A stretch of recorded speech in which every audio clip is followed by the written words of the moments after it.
నగరపాలక సంస్థ ఎన్నికల్లో ఆల్ ఇండియా ఫార్వర్డ్ బ్లాక్ సింహం గుర్తుతో మీ ముందుకు వస్తున్న దేవసాని వేణు, మీ సమస్యలే నా బాధ్యతగా సేవ చేయడానికి మీ ముందుకు వస్తున్నా. నన్ను ఆదరించే సింహం గుర్తుకు మీ అమూల్యమైన ఓటు వేసి అధిక మెజారిటీతో గెలిపిస్తారని కోరుకుంటూ జనం స్ఫూర్తి మీడియాతో మాట్లాడారు. ఈరోజు మా కట్టెరాంపూర్ 10వ డివిజను అన్ని విధాల అన్ని సదుపాయాలకు నోచుకోలేకపోతుంది. చాలా వెనుకబడి ఉంది. దేనికి నోచుకోలేకపోతుంది. చాలా కడు దౌర్భాగ్య స్థితిలో ఉంది. దీని కొరకు అన్ని పార్టీలు వచ్చి అన్నీ చేస్తున్నాయి. ఇది చేస్తా అది చేస్తా అని చెప్పి అన్ని మాటలు ఇచ్చిర్రు, కానీ ఏది చేయలేదు.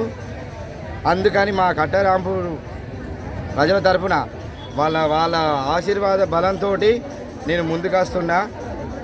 కట్టెరాంపూర్లో ఏఐఎఫ్బి సింహం గుర్తు ద్వారా ముందుకొచ్చి గెలిచి నా ఆడబిడ్డలతోటి, నా అన్న చెల్లెలతోటి, అందరి అక్క చెల్లెలతోటి, తల్లులతోటి సహకారంతో గెలిచి రోడ్డు సమస్యలు కానీ, డ్రైనేజ్ సమస్యలు కానీ, నీటి సమస్యలు కానీ, లైట్ సిస్టమ్ కానీ ఏదైనా వాళ్ళకి నేను దగ్గరుండి 24 అవర్స్ ఆల్రెడీ ఇవరకు వైద్య సేవలు కొన్ని ఇచ్చిన ఫస్ట్ ఎయిడ్గా.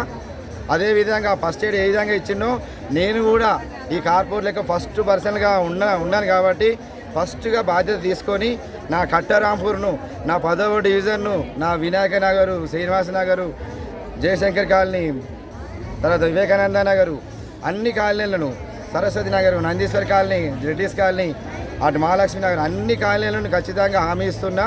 వాళ్ళకు నేను దగ్గరగా ఉండి 24 గంటలు సేవ చేస్తానని, సేవకులాగా ఉంటానని మనం చేసుకుంటున్నాను. నేను కనుక నా ఆడబిడ్డలు మన కట్టెరాంపూర్లో కూడా నేను గెలిస్తే ఈ మౌలిక సదుపాయాలతో పాటు నా డివిజన్లో పుట్టినటువంటి నా మహాలక్ష్మికి ఒక ఆడబిడ్డ అంటే ఒక సృష్టి ఆడబిడ్డ పుట్టినట్టయితే, ఆడబిడ్డ జన్మించినట్టయితే ఆడబిడ్డ పేరున నేను 5,000 రూపాయలు వాళ్ళకి నేను ఇస్తానని హామీ ఇస్తున్నాను. ఇది నా హృదయపూర్వకంగా ఆత్మసాక్షిగా చెప్తున్నాను. నా డివిజన్ ప్రజలు అందరూ సహకరిస్తున్నారు.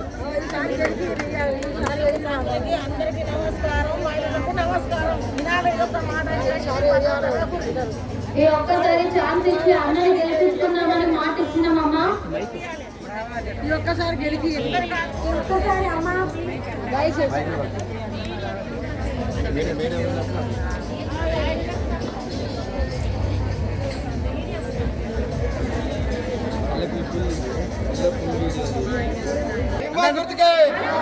సింహం గుర్తుకే